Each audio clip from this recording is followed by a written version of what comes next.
നിങ്ങളുടെ ഇഷ്ട പരമ്പരകൾ എക്സ്ക്ലൂസീവായി സൺ നെക്സ്റ്റ് ആപ്പിലൂടെ തികച്ചും ഫ്രീ ആയി ഇപ്പോഴേ ആപ്പ് ഡൗൺലോഡ് ചെയ്യൂ.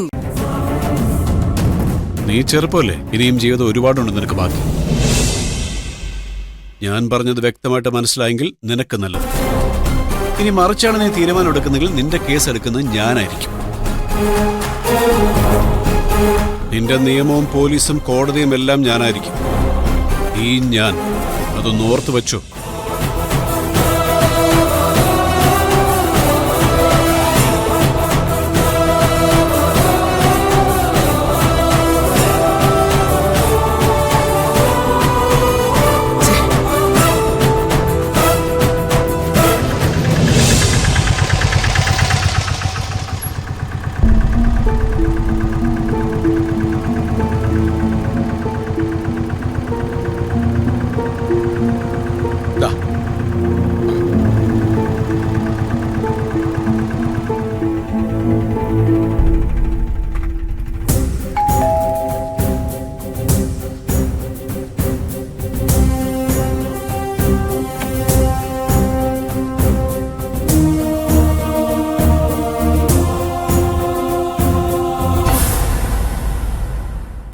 എന്താ ഇങ്ങോട്ട്? ഒരു കാര്യം പറയാനുണ്ടായിരുന്നു. അകത്തിരുന്ന് സംസാരിക്കേണ്ട കാര്യമാണ്. വരൂ.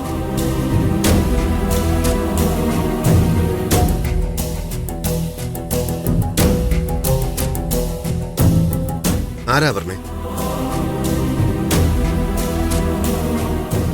ഞാനൊരു കാര്യം സംസാരിക്കാൻ വന്നതാ. ദിയയില്ലേ ഇവിടെ? ഉണ്ട്. എന്താ?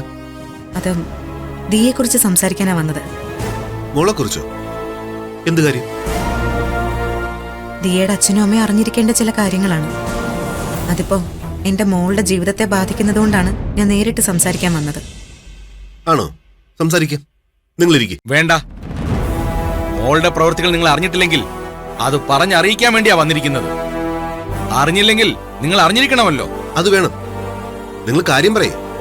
കാര്യം എന്താണെന്ന് അറിയട്ടെ. ആരോട് ഒന്നിനും പോവാതെ വളരെ സ്വസ്ഥമായിട്ടാ എന്റെ മോളും അവളുടെ ഭർത്താവും ജീവിക്കുന്നത്. ആ കുടുംബത്തിലേക്ക് വെറുതെ അനാവശ്യമായിട്ട് നിങ്ങളുടെ മോള് കയറി വരരുത്. ഒരു ജീവിതമല്ലേ ഉള്ളൂ. അത് പരസ്പരം മത്സരിക്കാനുള്ളതല്ലല്ലോ.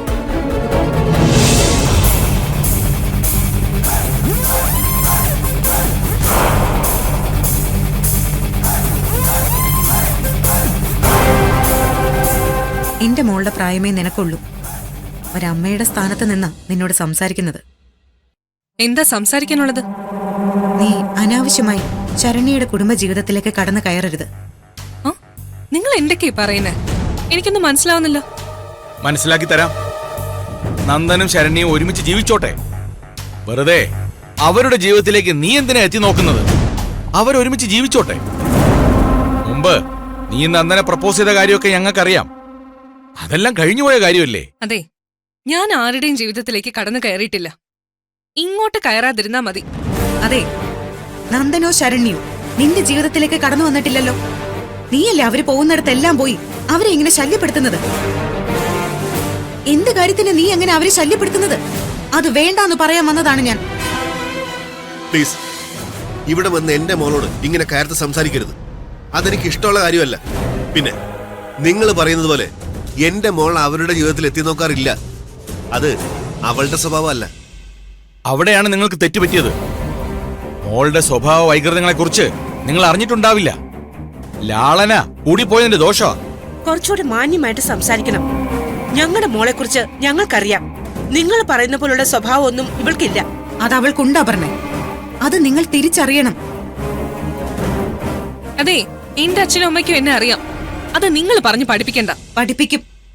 പഠിപ്പിക്കേണ്ടി വരും ദിയ. മൂന്നാറിൽ നീ പോയി കാണിച്ച വൃത്തികേടുകൾ എനിക്ക് വ്യക്തമായിട്ട് അറിയാം. ഒരു പെണ്ണ് കാണിക്കാൻ ഇറക്കുന്ന വൃത്തികെട്ട കാര്യങ്ങൾ. എന്ത് കാര്യം? എന്ത് കാര്യമെന്നോ? കൊള്ളാം. സ്വന്തം മോള് കാണിച്ചു കൂട്ടുന്ന വൃത്തികേടുകൾ അതെന്താണെന്ന് പോലും അറിയാൻ ശ്രമിക്കാത്ത ഒരു അച്ഛനും അമ്മയും. കഷ്ടം തന്നെ. എന്റെ മോളും ഭർത്താവും മൂന്നാറിൽ പോയപ്പോ അവരുടെ പുറകെ പോയിട്ട് എന്റെ മോളുടെ മുന്നിൽ വെച്ച് സ്വിമ്മിംഗ് പൂളിൽ ഇറങ്ങിയിട്ട് ദേ അവളുടെ ഭർത്താവിനെ ചേർത്ത് പിടിക്കുക. പിന്നെ പറയാൻ എനിക്ക് നാണക്കേടുണ്ട്. അത്രയ്ക്ക് മോശപ്പെട്ട കാര്യങ്ങളാ.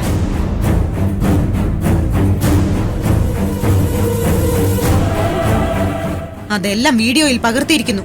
നിങ്ങളുടെ മോള് ചോദിച്ചു നോക്ക്. നേരാണോ മോളെ? അങ്ങനൊരു വീഡിയോ ഉണ്ടോ നിന്റെ കയ്യില്? എന്താ ദിയേ, അമ്മ ചോദിച്ചു നീ കേട്ടില്ലേ? അങ്ങനൊരു വീഡിയോ ഉണ്ടോ നിന്റെ കയ്യില്? ഇതിലെ നേരും നുണയും ഒന്നും ആരും ചെയ്യേണ്ട. ഞാൻ ഇഷ്ടപ്പെടുന്ന ആളാ നന്ദൻ. നന്ദൻ എന്നെയും ഇഷ്ടമായിരുന്നു. ഞങ്ങളുടെ ഇടയിലേക്ക് കയറി വന്ന ആളാണ് ശരണ്യ. എനിക്ക് അവളോട് ദേഷ്യമാണ്. പിന്നെ നന്ദൻ വിളിച്ചിട്ടാണ് ഞാൻ പോയത്. അതറിയാവോ? നന്ദൻ ഇപ്പോഴും എന്നോട് താല്പര്യമുണ്ട്. ഒരു നാണോ ഇല്ലാതെ ഇത്തരം കള്ളത്തരങ്ങൾ വിളിച്ചു പറയാൻ നിനക്ക് എങ്ങനെ കഴിയുന്നു ദിയ? നിന്റെ അച്ഛനും അമ്മയും ഇവിടെ നിൽക്കുന്നത്.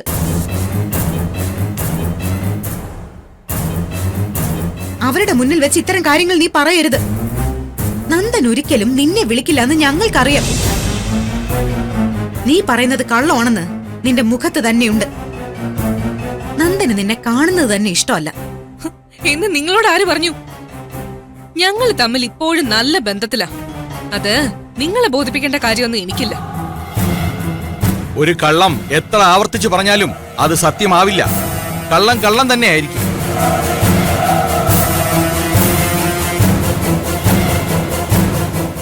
ഞാൻ പറഞ്ഞ കാര്യങ്ങൾ നിങ്ങൾക്ക് ബോധ്യമായെങ്കിൽ മോളെ പറഞ്ഞൊന്ന് മനസ്സിലാക്കാൻ ശ്രമിക്ക്.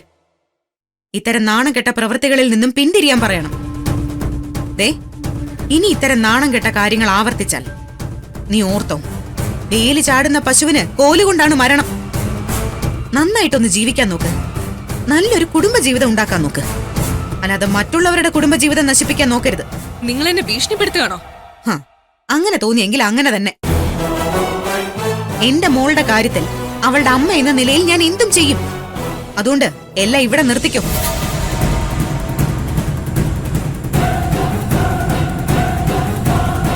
എനിക്ക് നിങ്ങളോട് ആരോടും ഒരു ദേഷ്യവുമില്ല. എന്റെ സാഹചര്യമാണ് എന്നെ ഇങ്ങനെയെല്ലാം പറയിപ്പിച്ചത്. അപർണ, മോളെ കെട്ടിച്ചു വിടാൻ നോക്ക്. മറ്റുള്ളവരുടെ കുടുംബജീവിതം നശിപ്പിക്കാതെ സ്വന്തമായി ഒരു കുടുംബം ഉണ്ടാക്കാൻ പറയണം മോളോട്. എന്റെ കല്യാണം തീരുമാനിക്കേണ്ടതേ നിങ്ങളല്ല. ബ്രോക്കർ പണിക്ക് ആളെ ആവശ്യമായിട്ട് വരുമ്പോ അറിയിക്കാം. മിണ്ടരുത് നീ. ദേ, നിന്റെ വീട്ടിൽ വന്ന് നിന്നോട് ഇങ്ങനെയെല്ലാം പറയേണ്ടി വന്നത് അത്രയ്ക്ക് എനിക്ക് സഹിക്കാൻ പറ്റാത്തതുകൊണ്ടാ. തീ ചവിട്ടിയാ ഞാൻ നിൽക്കുന്നത്. ഇനി എന്റെ മോളുടെ കുടുംബ ജീവിതത്തിൽ നിന്റെ നിഴല് പോലും പതിക്കരുത്, കേട്ടല്ലോ? ആകെ പിടിവിട്ട് നിൽക്കുക ഞാൻ. പറഞ്ഞേക്കാം.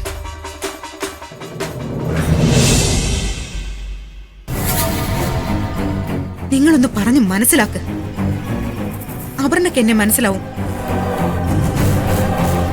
കാരണം അപർണ ഒരു അമ്മയാണ്. എന്റെ മനസ്സിന്റെ ആദ്യം അപർണയ്ക്ക് മനസ്സിലാവും. മോളെ ഒന്ന് പറഞ്ഞ് നേർവഴിക്ക് നടത്ത്. ഇനി ഇതുപോലൊരു സിറ്റുവേഷൻ ഉണ്ടാവരുത്. എനിക്ക് വളരെ പ്രിയപ്പെട്ടതാണ് എന്റെ കുഞ്ഞിന്റെ ജീവിതം. അത് ആര് തകർക്കാൻ ശ്രമിച്ചാലും അത് ഞാൻ സഹിക്കില്ല. ഇനി ഈ കാര്യം പറഞ്ഞ് എന്നെ ഇവിടെ വരുത്തരുത്.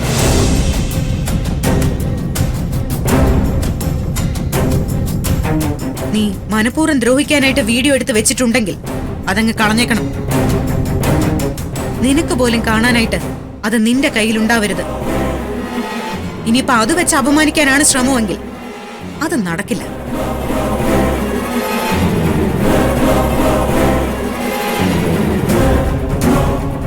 അപമാനിക്കപ്പെട്ടു കഴിഞ്ഞാൽ പിന്നെ നീ നിയമപരമായിട്ട് സമാധാനം പറയേണ്ടി വരും.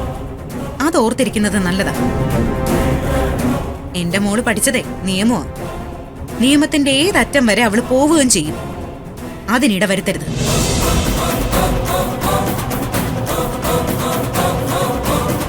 ഇത്രയും പറയണമെന്നുണ്ടായിരുന്നു രവിചന്ദ്ര. ഞങ്ങളുടെ വിഷമം കൊണ്ട് വന്നതാ, അല്ലാതെ വഴക്കിന് വന്നതല്ല. ശാന്തമായി ഒന്ന് ആലോചിച്ചു നോക്കും. ശരിയാണ്, വഴക്കിനൊന്നും വന്നതല്ല. മോളെ ഒന്ന് പറഞ്ഞ് മനസ്സിലാക്ക്. കുടുംബജീവിതം എന്താണെന്ന് പറഞ്ഞൊന്ന് മനസ്സിലാക്കി കൊടുക്കണം. ഇപ്പൊ മനസ്സിനൊരു സമാധാനമായി. വാച്ച, നമുക്കിറങ്ങാം.